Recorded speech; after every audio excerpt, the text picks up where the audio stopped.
बातचीत की श्रृंखला में आज हम बात करेंगे मनीष कावड़े दादा से, जो कोयतूर अस्मिता की अधिकार की लड़ाई में जो हमेशा आगे रहे हैं, वैचारिक क्रांति फैलाने के लिए जो हमेशा आगे रहे हैं, आर्थिक आज़ादी कोयतूरों के लिए जो आर्थिक आज़ादी का एक स्वरूप होना चाहिए उसकी शुरुआत करने में भी हमेशा आगे रहे हैं। और उन्होंने अपने लिए आर्थिक आज़ादी का रास्ता जो चुना है, आज भी काफ़ी बच्चे वैसे नहीं चुन पाते हैं, तो वो उस मामले में एक आदर्श है।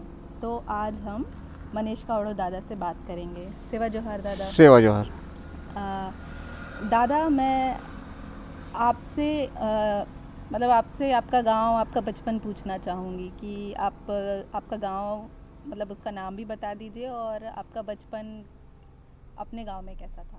तो मेरा नाम मनीष कावड़े है और मैं इसी गांव में मेरा जन्म हुआ है। ये गांव खाले मुरवेंड है और मैं एक गरीब परिवार से हूँ। मेरे पिताजी लोग 5 भाई थे और 5 भाई होने के कारण उनको ज़मीन भी बहुत कम मिला था। और आम आदिवासी परिवार होता है। हाँ, आम आदिवासी परिवार होता है। और मैं एक पिताजी का इकलौता बेटा हूँ और मेरे बहन 4 लोग हैं, चारों का शादी हो चुके हैं जी। तो पढ़ाई मैं ज़्यादा नहीं किया। 8वीं तक यहाँ पढ़ा और 9वीं और 10वीं मैंने कांकेर में पढ़ा और आगे पढ़ाई नहीं कर पाया मेरे गरीबी के कारण में, पिताजी के गरीबी की स्थिति में। यहाँ से और हाँ, कांकेर जाने का भी हाँ, तो अपने पास तो साधन तो था नहीं, तो साइकिल से जाते थे, तो ऐसे ही मैं पढ़ाई नहीं कर पाया आगे। तो पढ़ाई तो नहीं किया, लेकिन मैं 10वीं पास होने के बाद गांव में रहा और गांव में सामाजिक क्षेत्र में उठना बैठना चालू किया कि समाज के बारे में जानना चाहा कि क्या है सामाजिक रीति नीति, ऐसे करके। तो बैठते बैठते मुझे समझने लगा धीरे धीरे कि समाज क्या है और हम उस समाज में हमारी दायित्व क्या होना चाहिए, ऐसे करके। तो मेरे को धीरे धीरे जैसे जैसे समझ में आते गया, बहुत सारे कार्यक्रम होते थे, बैठक होते थे और वहाँ बातें होते थे और वो बातें आगे नहीं बढ़ते थे। तो उसी बीच में मुझे लगा कि मुझे कुछ करना चाहिए कि लोग उसको बार बार देखें और समझ में आए। जैसे बात होता था कार्यक्रम में और 2-3 दिन बाद भूल जाते थे उस बातों को। जी जी, कि वो जो चर्चा है वो यथार्थ पे नहीं आता था। तो मुझे लगा कि एक बार बार देखें और दर्पण की तरह उसे याद आए, तो मुझे साहित्य पे मैं काम करने लगा और साहित्य में मुझे अच्छा एक लेखक मिला, वो कंगाली दादाजी, मोतीराम कंगाली दादाजी, जो नागपुर से। तो मैं उसके पास जाता भी था। मतलब जब आप मुरवेंड में बैठकों में बैठते थे तो आपके अंदर एक वो भावना आ रही थी, एक मतलब आप संतुष्ट नहीं थे जो चीज़ें हो रही थी। हाँ, कि लोग उस बैठकों से, उस कार्यक्रमों से लोग जाग नहीं रहे थे। जी। बैठक तो होते थे, कार्यक्रम होते थे, लेकिन जाग नहीं रहे थे। जी। तो इसलिए मुझे लगा कि इनके हाथों में कुछ किताबें, साहित्य होती तो कम से कम लोग पढ़ते हैं। जी। ऐसा विचार आया और मैं उन महान व्यक्ति से संपर्क किया। अच्छा, तो दादा उस दौरान आप जब अपने गांव में थे तो उस दौरान आप खेती कर रहे थे, मतलब आपके अपने आर्थिक उसके लिए आप क्या कर रहे थे? खेती में ही आप खेती ही कर रहे थे परिवार के साथ? हाँ, खेती ही करते थे, कुली कबाड़ी रोजी ऐसे। नहीं, क्योंकि यहाँ तो रोजगार का कोई जरिया भी नहीं था। हाँ, यहाँ तो अभी जितना विकसित है वो भी उतना विकास नहीं है। जी। तो फिर कंगाली दादा तो जो हैं मोती रावण कंगाली, वो तो नागपुर से हैं, आप उनसे कैसे मिले? मैं उनसे वहाँ मिला क्या कि मैं अपना संस्कृति पे भी ध्यान देता था।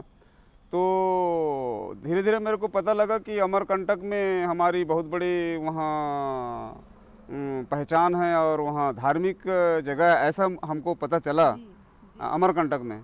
तो हम लोग 2 आदमी जलसु कुंजाम इधर अपना नगरी साइड से, उनसे संपर्क हुआ और वो दोनों मिल के हम लोग वहाँ अमरकंटक पहुँच गए। तो अमरकंटक में जाने के बाद, वहाँ के कार्यक्रम में जाने के बाद मुझे भी लगा कि मैं कहीं अच्छा जगह में आ गया। उसके बाद मेरे और हौसला बुलंद हो गया कि हाँ। और तो ये कब की बात है, आप अमरकंटक का? ये मेरे को याद नहीं आया है कौन सा सन में गया था, वो मुझे याद नहीं आया, लेकिन सबसे शुरुआत है कि अमरकंटक में ही जाने के बाद साल 2000 2001 ऐसे या और पहले? 2001 नहीं, मैं तो काम तो ज़्यादा मेरा करना तो 8 से शुरू हुआ है, लेकिन उससे पहले गया था वहाँ, उससे पहले गए थे। 8 में तो मैं ट्रेनिंग में आया हूँ, वो 8 का है, ये जो KVKS का ट्रेनिंग में आया ना, वो 8 से है, तो उससे पहले गया था वहाँ पर। अलग थी, हाँ, मतलब अपना इतिहास संस्कृति जानने की जी। तो सबसे पहले अमरकंटक गया ना, वहाँ से थोड़ा सा जागा। उसके बाद मेरे को पता चला कि 5 दिन का मेला वहाँ लगता है करके कछारगढ़ में। तो उसके बाद दूसरा नंबर में हम लोग कछारगढ़ गए। तो कछारगढ़ में गए ना, तो वहाँ बहुत सारे कुछ साहित्य लगा हुआ रहता था। अच्छा, जो कछारगढ़ में एक मेला होता है, हाँ, पे सब पूरे गोंडवाना के लोग आकर के एकत्रित होते हैं। तो वहाँ बहुत सारा साहित्य मुझे मिला, और ये झंडा डंडा ये सब मिला वहाँ। तो कुछ लोगों साहित्य को मैंने लेके आया, इधर उनको बेचा, तो पैसा भी आया। अच्छा, तो उसके पहले तक आप इस तरीके का व्यापार नहीं कर रहे? नहीं। वो पहला था जब आप वहाँ गए? हाँ, साहित्य आप सबसे पहले मैं अमरकंटक गया, अमरकंटक के बाद मैं कछारगढ़ गया, तो वहाँ मुझे ये साहित्य मिला। तो अमरकंटक कछारगढ़ जाते जाते ना, मुझे कंगाली दादा से मुलाकात हुआ। अच्छा। और देखो, मैं इतना कम उम्र में उनसे मेरा मुलाकात हुआ। अच्छा, हाँ। तो कैसे मिले आप कंगाली दादा? तो वहाँ पर कंगाली दादा लोग बैठते थे मंच में, कछारगढ़ में, और हम मंच के किनारे रहते थे जी। तो उन लोग वहाँ से वाचन करते थे, बताते थे बातें ना जी। तो वहाँ से उतरते थे ना, तो हम उनसे मिले कि मैं बस्तर से आया हूँ दादा, और मैं आपकी बातों को प्रभावित हुआ हूँ, और आप एक साहित्यकार भी हैं, आपकी मुझे पुस्तक भी चाहिए, मैं उससे वो करूँगा ऐसे करके। तो मुझे वो पेट थपथपाते हुए बहुत धन्यवाद दिया जी। और उन्होंने उसका पूरा परिचय भी दिया, और मुझे वहीं से मेरे को पुस्तक देना चालू किया वो। अच्छा। हाँ, अच्छा। मतलब वहीं से शुरू किया, और मैं उसके पता में, उसके नागपुर, उसके घर तक जाता था, उसके घर से बुक लाता था, और इधर पूरा मैं जहाँ जहाँ कार्यक्रम होता था वहाँ उसका बुक को, कोयतूर साहित्य के पुस्तक को उपलब्ध कराते थे। तो वो उसको लाते थे, बेचते थे, 2 पैसा आता था। मैं पैसा इधर उधर खर्च नहीं करता था, बस उसी पैसा को धीरे धीरे उसी का लाना, उसी का वो करना, ऐसा करते करते आज यहाँ तक के, मतलब कई लोग आज हमसे शुरू करके ना कई लोगों को करवा दिए हमने उपलब्ध, बहुत सारे। ये मुझे बहुत अच्छा लगता है। और तो जैसे, क्योंकि इसमें क्या है, आपने धीरे धीरे वहाँ से वो तरीका भी सीखा कि व्यापार कैसे हाँ शुरू कर सकते हैं, या कैसे उससे आजीविका एक कमा सकते हैं, वो आपने वहाँ से सीखा। साथ ही आपको ऐसे लोगों का साथ मिला जो लोग ना सिर्फ आदिवासियत को समझ रहे थे, वो उनको लिख भी रहे थे और बहुत अच्छे से बता भी रहे थे कि ये कैसा है। क्योंकि कोयतूरों के बीच में जो बहुत बड़े लेखक हैं वो मोतीरावण कंगाली हैं। उनसे बड़ा अभी कोई कोयतूर लेखक नहीं है जो इतिहास और संस्कृति के बारे में लिखे। तो उन लोगों के साथ जब आपका उठना बैठना होने लगा, तो वैचारिक क्या परिवर्तन आया? आपको कैसा विचारों में कैसा लगने लगा कि, क्योंकि आप बस्तर से हैं, यहाँ पे इस तरीका का परिवेश ही नहीं था, तो आपको कैसा लग रहा था? तो मैं जब नागपुर में जाता था ना पुस्तक लाने के लिए, तो रात को उसके घर में सुलाते थे मेरे को दादी, उसके यहाँ मस्त रोटी बना के खिलाते थे और गद्दा बिछा देते थे, वहीं सोते थे। तो दादा ऊपर में सोते थे और मैं नीचे में गद्दा बिछा देते थे, और रात को मुझे बताते थे कि बेटा बस्तर में एक एक कोना कोना में हम लोग जाके शोध किए हैं, और हम लोग बुक भी शोध भी करते थे, लिखते भी थे, और गधा की तरह बुकों को हमने घुमाते भी थे। कोई पढ़ने वाले भी नहीं थे, ना इसको घुमाने वाले भी नहीं थे, ऐसे बताते थे दादा। और वो उसके जब रात को वचन सुनते थे ना, तो हम लोगों की जो आत्मा जो है ना, कि हम क्यों काम नहीं कर सकते, दादा ने इतना काम किया है, हम तो अभी साधन हैं, अभी उस समय साधन नहीं थे, इतना साधन रहते हुए भी क्यों काम नहीं करेंगे, ऐसा करके हमने एकदम ठान डाला, कहना चाहिए एकदम ठान डाले। और बजट तो मेरे पास नहीं था, लेकिन वो मेरे ऊपर पूरा पूरा भरोसा करते थे और वो बुक मेरे को देते थे, मैं उसको बेचता था, पैसा होता था देता था, ऐसे करते करते करते करते एक जो है जोश जोश आता आता था। हाँ, कि काम करने हमने उस पैसा को ख़त्म नहीं किया, कहीं भी ख़त्म नहीं किया, और उस पैसा को बढ़ते बढ़ते बढ़ते आज हमारे पास थोड़ा थोड़ा थोड़ा थोड़ा पैसा आते आते हमने अब उस साहित्य को बढ़ाया आगे। जी ऐसा हमने वो काम किया है। जी। क्योंकि इसमें अब जैसे कंगाली दादा से मिलके आपको जो जोश आया है, तो आप लोगों का कोई ऐसा साथी लोग भी यहाँ पे, जैसे बस्तर में भी आपके कई साथी बने जो एक जैसे विचार रखते हैं, समुदाय को लेकर के एक जैसे विचार रखते हैं, तो साथ में रहकर आप लोगों ने और भी वैचारिक मतलब समाज में कुछ जो आप लोगों को भी लगता होगा कुरीतियाँ हैं, उनको ठीक करने के लिए आप लोगों ने भी एक वैचारिक एक महत्वपूर्ण कदम उठाए, जैसे सामूहिक विवाह का जो आप लोग करवाना शुरू किए थे ग्राम के स्तर पे। थोड़ा उसके बारे में बताइए, क्योंकि ये आम सामूहिक विवाह से थोड़ा सा अलग था, उसके बारे में बताइए। तो वो क्या हुआ, हम लोगों की जो ये KBKS का ट्रेनिंग होता था ना, जी उसमें हम लोग बैठते थे 5 दिन। जी हमको शुरू में समझ नहीं आता था कि क्या मतलब ट्रेनिंग है ऐसे करके, तो उसमें ये बहुत सारे बातें निकल के आते थे उसमें। हम कुरीतियाँ, हाँ, हमको हमसे कहाँ कुरीतियाँ होता है, हमको उसको कैसे दूर करना है, जी ऐसे हमारे लिए बहुत बड़े चुनौती भी रहता था वहाँ पर, और कई प्रश्न उत्तर भी रहते थे, तो वहाँ से हमको सीख मिलता था कि हमको क्या करना चाहिए। तो ट्रेनिंग के दौरान ही, मतलब जब आप लोग चर्चा करते थे, ऐसा कुछ हाँ होता था? हाँ, ट्रेनिंग के दौरान ये वहाँ से निकल के आया, और केसकाल में एक बार 42 जोड़ी शादी हुआ, 42 जोड़ी केसकाल में हुआ। जी उसको हमारे समाज के सियान लोग उठाए थे, सामाजिक द्वारा हुआ था वो, जी उसमें हम लोग कार्य करते रहे, तो इतना समर्पण रहे और उससे हमको जोश आ गया, अरे यार हम तो इतना अच्छा काम किए, तो हम गांव में भी ये काम कर सकते हैं ऐसे करके। जी जब वो 42 जोड़ी शादी हमने सफल कराया ना केसकाल में, उसके बाद हम आए गांव में, बैठक किए, सियानों को बताए ऐसा हो सकता है करके, हमारे बात को माने सियान लोग, काफ़ी समर्थन दिए, और यहाँ सब जोश के साथ वो हमने काम किया, और बहुत सराहनीय काम हुआ उसमें काफ़ी, और आज भी एक दिन का चल ही रहा है यहाँ पर। अच्छा।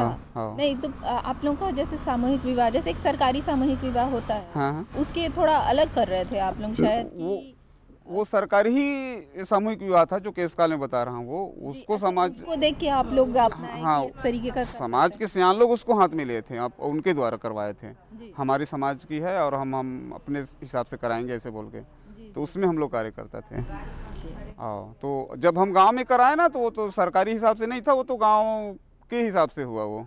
तो गांव में जैसे आप लोग जब करवाए थे, तो उसमें जो उस साल जिन बच्चियों की या जिन लड़कों की शादी होनी थी, उन लोगों का वो खर्चा कंट्रोल करने के लिए, या किस मकसद से कि वो खर्चा कंट्रोल हो, या उतना समय जो जाता है इन चीज़ों को करने में वो भी कम लगे? हाँ, वो बहुत सारा उसमें उद्देश्य रहा, जी केवल एक दिवसीय शादी कराने का, उसमें बहुत सारा खर्चा भी था, समय भी था। सबसे पहले तो हम 6 जोड़ा शादी एक ही साथ एक ही जगह में करवाए ना, जी तो बहुत विरोध हुआ, ऐसा नहीं कि हमारे ही समय ऐसा क्यों हो रहा है करके। जब वो शादी देखे नहीं थे कभी, जब उनको खर्चा भी कम लगा, समय भी कम लगा, उसमें ढेर सारा भीड़ भाड़ भी हुए, बहुत सारे जो जब भी कभी हुआ नहीं रहे तो उसका परिवार नहीं होते, तो इतना हुआ गया, जी तो उन लोगों को बहुत खुशी खुशी आया, भी हुआ। बाद में खुशी आया। जी शुरू में तो विरोध करते थे, ऐसा कैसा होगा करके, अच्छा लेकिन बाद में खुशी हुआ, और वो खुशी बता रहा हूँ, एक दिन का शादी आज भी हो रहा है, वहीं से शुरू है यहाँ। अच्छा हाँ, जी, क्योंकि लड़की की शादी होता है ना, तो आमतौर एक, पे हाँ शादियां 4 दिन 5 दिन चली जाती हैं, हाँ हाँ कि तैयारी के बाद से लेकर के रस्म खत्म होने हाँ तक। हाँ, तो आप लोगों ने उसको भी कम करके एक दिन का कर कम दिया। कर दिए हैं। और खर्चा भी कम करने में काफ़ी सियान लोग काफ़ी मदद किए उसके बारे में भी, जी और समझ गए, तो आज बहुत समझने लगे हैं सियान लोग जी कि वाकई में शादी में खर्च बहुत होता है और कम किया जा सकता है प्रयास से, ऐसा करके ना। आप लोगों ने जिस क्षेत्र में काम किया, उस क्षेत्र में अभी भी एक दिन की वो शादी आज भी चल रही है? हाँ, आज भी चल रहा है। हाँ, मतलब सुबह मंडप होता है जी और शाम रात तक विदाई हो विदाई जाता हो है। जाता हाँ, है, एक दिन में सब एक खत्म। दिन में सब खत्म हो जाता है, ऐसा है। जी अभी मुरवेड़ में भी चल रहा है? हाँ, अभी यहाँ, भी चल रहा है, हाँ, एक दिन अभी की अभी भी लड़की शादी होगा ना, एक ही दिन चल रहा है यहाँ पे। अच्छा हाँ, वहीं से शुरू, जी जी जी। हाँ अच्छा, मतलब लगातार 10-15 साल से एक दिन की शादी हाँ चल रहा है। जी, तो बहुत अच्छी बात है। हाँ बहुत सारे खर्चे बच जाते हैं, हाँ परिवार बहुत के सारे लिए खर्चे। बहुत राहत का हाँ राहत होता है। अच्छा, हमने काफ़ी उनको समझाया। कैसे समझाया? एक एक करके समझाया, लिख लिख के समझाया, शुरू से लेकर अंतिम तक। अगर आप इस रास्ते में जाओगे तो इतना खर्च होगा, और आप इधर आओगे तो खर्चे से बचोगे। आपके पास आवक कहाँ है, कहाँ से मैनेज करोगे? बात समझने लगे हैं लोग। क्योंकि दादा मैं क्योंकि मतलब मेरे शादी को लेकर के जो उसके पीछे का आर्थिक बोझ है, वो उसकी समझ बहुत बाद में आती है बच्चों को। हाँ मुझे बहुत बाद में आई। हाँ और मैं अभी जैसे देख रही हूँ, मेरे इलाके में इस तरीके का काम नहीं हुआ, तो मैं वहाँ देखती हूँ कि अभी भी अब पहले नहीं, अब शादी हो रही है लड़की की तो परिवार ज़मीन बेच रहा है। हाँ उसको उस तरीके का दहेज देने के लिए ज़मीन बेच रहा है कि हम ये भी देंगे, ये भी देंगे, और उसकी पूर्ति के लिए आप साधन कुछ नहीं है, एक ज़मीन ही साधन है पुरखों का दिया हुआ, वो बेच रहे हैं। और ये एक दिवसीय शादी को नहीं अपना रहे हैं, तो बहुत बड़ा परिवार के ऊपर कष्ट है कि कष्ट है ना, बाद में बहुत ज़मीन परेशानी ही होता है। हाँ उनके आगे की पीढ़ी के लिए खाने पीने का साधन है, वो भी बिक जाता है इसमें। जी। तो इनको कार्यक्रम के माध्यम से बैठक कर कर के बच्चों को हमने काफ़ी समझाते थे कि आप बिल्कुल मानिए भाई, इसमें आप ज़्यादा खर्चीला में ना उतरें। और आज समझ गए हैं विरोध नहीं होता है और कोई मना नहीं करते। लोग जैसे अपने साहित्य के लिए भी, क्योंकि नागपुर से उस दौर में किताबें लाना वो अपने आप में ही बड़ा काम था। इसके अलावा आप लोग पुस्तकालय वगैरह भी खोलना या ये सब भी काम किए? पुस्तकालय हम लोग खोलने का केबी केस ट्रेनिंग से ही हमको भी वो मिला। जी और भले मैंने 10वीं पढ़ा है, जी लेकिन मैं आज भी पढ़ रहा हूँ कहना चाहिए। जी जी मैं वो मेरा सर्टिफिकेट केवल 10वीं का है, जी, लेकिन जी, जी। रखता हूँ, जी जी काफ़ी रखता हूँ नॉलेज। जी और उसको बांटने का काम तो करना ही पड़ेगा। ऐसा करके भले मैंने नहीं पढ़ा, कोई बात नहीं, मेरे बच्चे पढ़ें, ऐसा करके हमने पुस्तकालय भी खोला। जी और हम मदद करेंगे पढ़ाई में। हमने स्थिति परिस्थिति के कारण छोड़ दिया, लेकिन अब वैसे आने नहीं देंगे बच्चों के लिए। ऐसे करके हमने सोचकर वो पुस्तकालय खोला। कहाँ पे खोला दादा? यहीं मुरवेंड पे ही खोला था। जी। और उसी में पुस्तकालय भी था और ब्लड बैंक भी था। अरे ब्लड बैंक में हमने 100 यूनिट ब्लड दिया उससे। हाँ, अभी भी रिकॉर्ड है अपने पास। जी तो पुस्तकालय इसलिए अभी नहीं है, वो ख़त्म हो गया। अभी केवल अपनी संस्कृति का और ये साहित्य का ही है। अपना सब्जेक्ट का पुस्तकालय नहीं है, अभी ख़त्म हो गया है वो। और इसलिए ख़त्म हो गया कि लोग जो है ना, ज़्यादा गांव में 12वीं के बाद आगे का इतना सोच अभी भी नहीं कर रहे हैं, यहाँ पे इंटरेस्ट नहीं ले रहे हैं। जी तो लोग नहीं निकल पाए, नहीं पढ़ पा रहे हैं। हाँ, तो इसलिए वो नहीं, आप लोगों ने अपने तरीके से हर प्रयास किया है। आप कैसे उन तक। हाँ,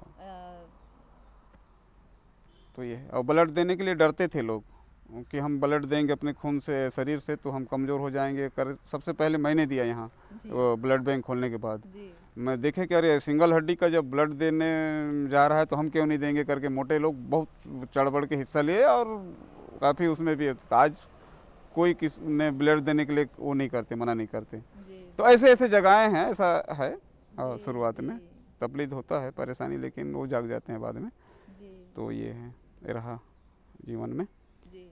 इसके अलावा भी दादा आप लोगों ने लगातार संघर्ष किया ज़मीनों के आरक्षण के लिए भी। आप लोग जैसे यही आप दिखा रहे थे, ये जो हम बैठे हैं ये भी, इसके लिए भी आप लोगों ने संघर्ष किया? नहीं, यहाँ अपने जो सियान लोग थे ना, वो रोक दिए थे। यहाँ पर भवन नहीं बना था, केवल नींव था और बीच में ही छोड़ दिए थे। तो जब हमने इस विचारों को सब जगह फैलाए और संगठित किए, लोगों को संगठित हुए, संगठन होने के बाद देखो यहाँ पर आज क्या स्थितियाँ हैं। नहीं तो जगह रोक दिए थे उन लोग और इसका नींव धर दिए थे और बना नहीं था। तो यही संघर्ष के चलते लोगों को जगह जगह के जो जब आए ना, तो आज तो बैठे रहे, देख ही रहे हो। ये अब लोग चाह रहे हैं कि हाँ ऐसा भी हमारा हो, खुद के लिए हो, नहीं तो आज ये जगह नहीं बचता ना। तो मैं तो हर जगह ज़मीन के लिए उसमें गया हूँ। इधर अपना केसकाल का जो अभी बना है ना गुड़ाना भवन, वहाँ के बात करें, वहाँ विश्रामपुरी का, लंजोड़ा का, इधर कोरगांव का, बहुत जगह ज़मीन के उसमें अधिग्रहण लड़ाई में गया हूँ। और जहाँ जहाँ मैं गया हूँ वहाँ वहाँ आज भवन बन के चकाचक है, ये मैं खुशी होता है। हाँ, तो ये है रहा समाज के द्वारा ही हुआ, लेकिन हमने उसमें भी इन्वॉल्व रहा, ऐसा है। तो ये रहा उस लड़ाई में जी। तो दादा जैसे, क्योंकि ये संघर्ष का वो पार्ट है जिसमें आप अक्सर बाहर रहे होंगे, तो जैसे घर, आपका जो घर है उस तो क्योंकि दुकान तो काफ़ी बाद में आपने डाला, लेकिन उसका भी क्या आपका वो रहा कि कैसे धीरे धीरे करके ये दुकान डालना है या इस तरीके का चलाना है, तो उसके पीछे कैसे आप? मेरे पास मेरे माता पिता थे उस समय जी। और माता पिता के रहते ये सब चीज़ में काम नहीं किया जी। क्योंकि घर में थोड़ा सा खेती था तो माँ पिताजी संभालते थे जी। और उसी बीच में मेरे को मौका भी मिला, ये सब मैंने काम किया। और ऐसा नहीं कि घर में भी काम करता था। जी, जी। और उनको भरोसा देता था भाई कि मैं क्या कर रहा हूँ, कहाँ जा रहा हूँ, मेरे ऊपर भरोसा रखो, मैं ऐसा काम आने नहीं दूंगा, आपके पास आँच आने नहीं दूंगा, ऐसा उनको भरोसा देता था माता पिता को। और उन लोग काफ़ी भरोसा किया और उनको भी मैंने कछारगढ़ भी घुमा के ले आया, तो उन लोग सोच रहे थे कि हाँ वहाँ जब जाए तो उनका भी वो बदल गया। और कहीं कार्यक्रम होता था ना तो वहाँ भी ले जाता था, तो हाँ चलो अपना बेटा ऐसा कार्यक्रमों में रहता है करके उतना वो नहीं करते थे। तो उसी बीच में मैंने इतना काम किया है। और दुकानदारी का तो यहाँ जैसे यहाँ भी बना ना, कॉम्प्लेक्स बना तो 2 साल तक के बंद था, कोई खोलने को तैयार नहीं थे। और हमारे ही माध्यम से वो बना था, हमारी संघर्ष के में बना था। तो हमने बिना बैलेंस के कहना चाहिए कि उसमें हमने 2 लाख को हमने रख लिया और जीरो से ही चालू किए। वहाँ शुरू में तो हमारे पास भी कुछ नहीं था, वहाँ सीमेंट वेमेंट रखते थे जी। तो अब धीरे धीरे हम लोग व्यापारी लोग भी हमारी विचार को जाने, हमारे ऊपर भरोसा किए, तो उन लोग हमको माल देने लगे। और आज सीमेंट का गोदाम यहाँ पर है और ये दोनों दुकान है, गिट्टी बेच रहे हूँ। और एक कॉम्प्लेक्स वहाँ भी वो रख लिया हूँ किराया में। और सभी जगह 4 कॉम्प्लेक्स किराए में चल रहा है, कहना चाहिए जी। महीने में 4000 का वो दे रहा हूँ। तो ऐसा है, तो धीरे धीरे होता है और भरोसा विश्वास ऐसा करके।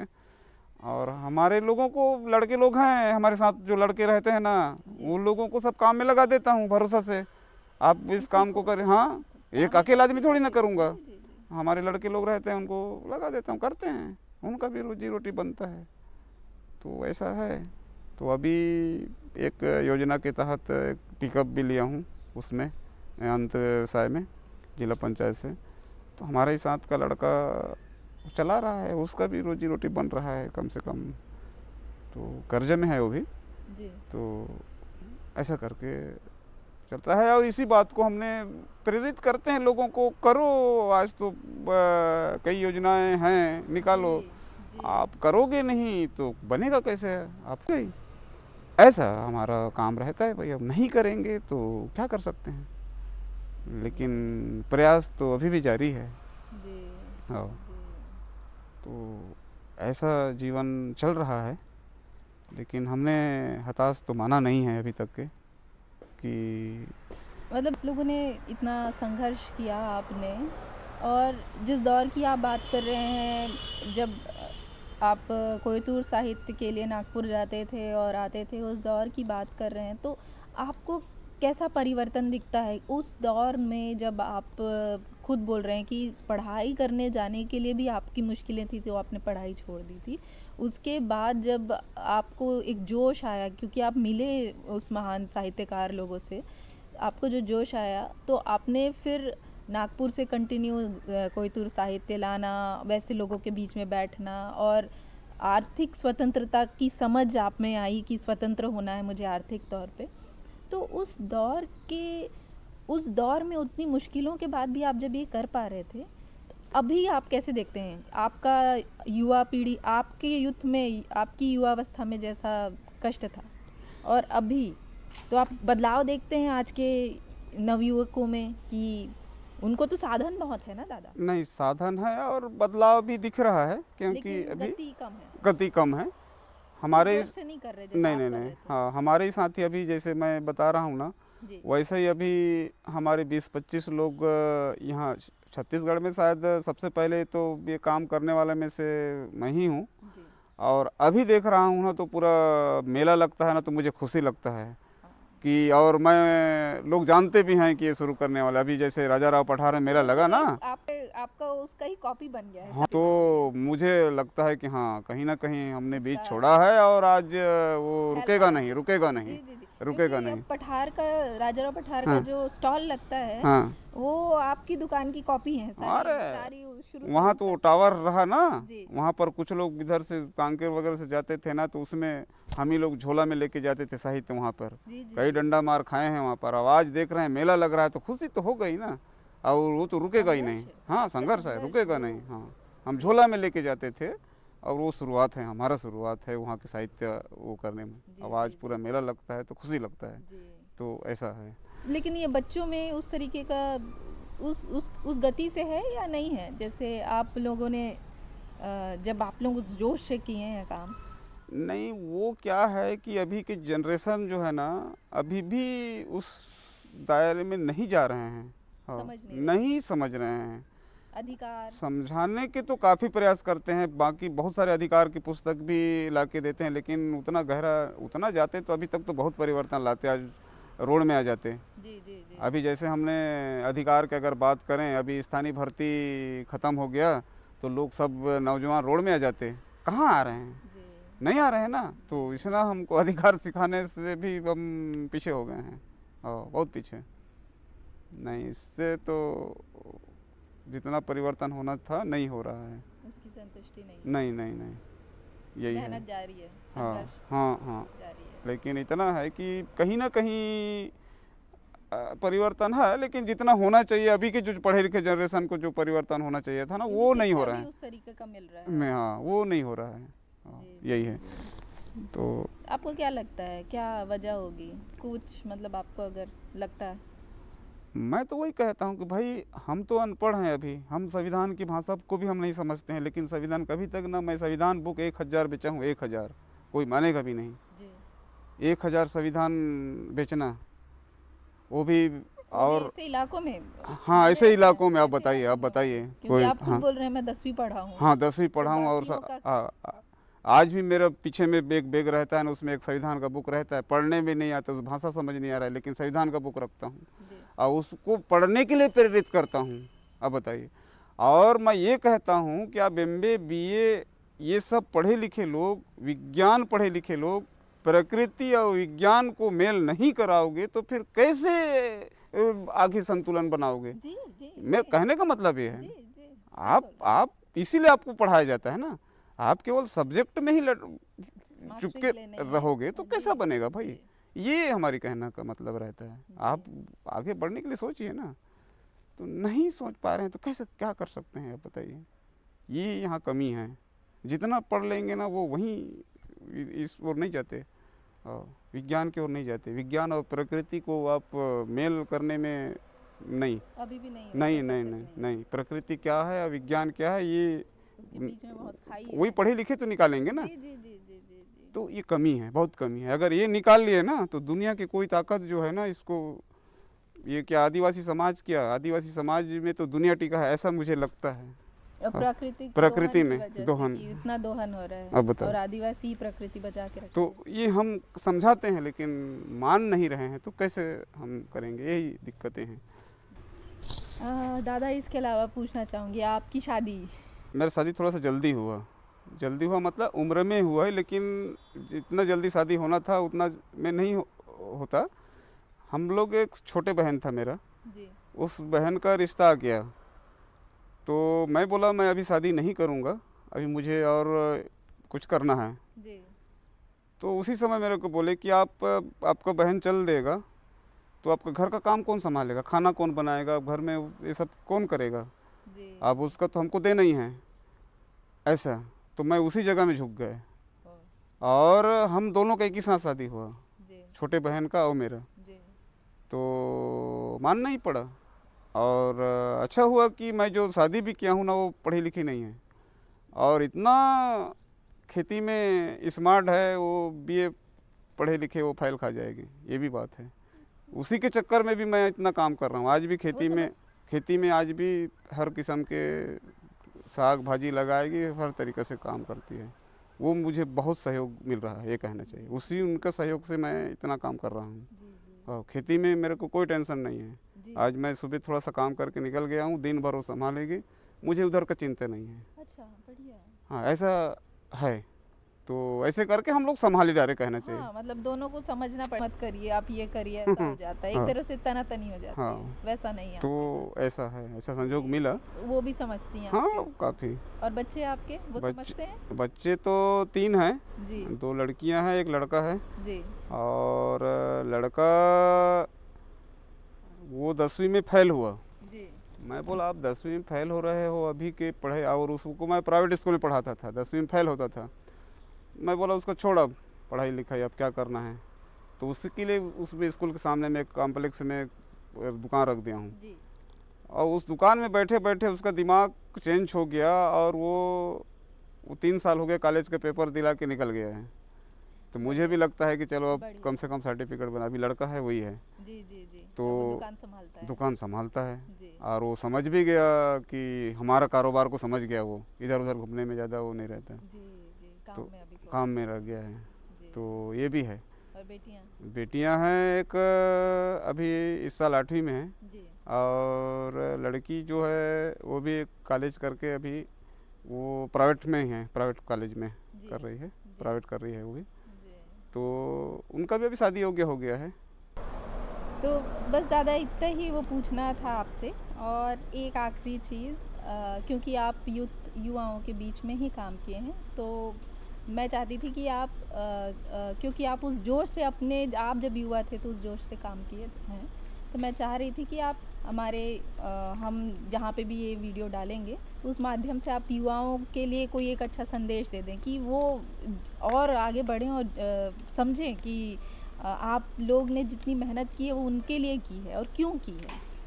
तो मैं आप चाहती हूँ आप युवाओं को एक मैसेज दें। मैं तो आज भी युवाओं को कहता हूँ कि आप आज के युवा कल के भविष्य हो, और आपको ही करना है।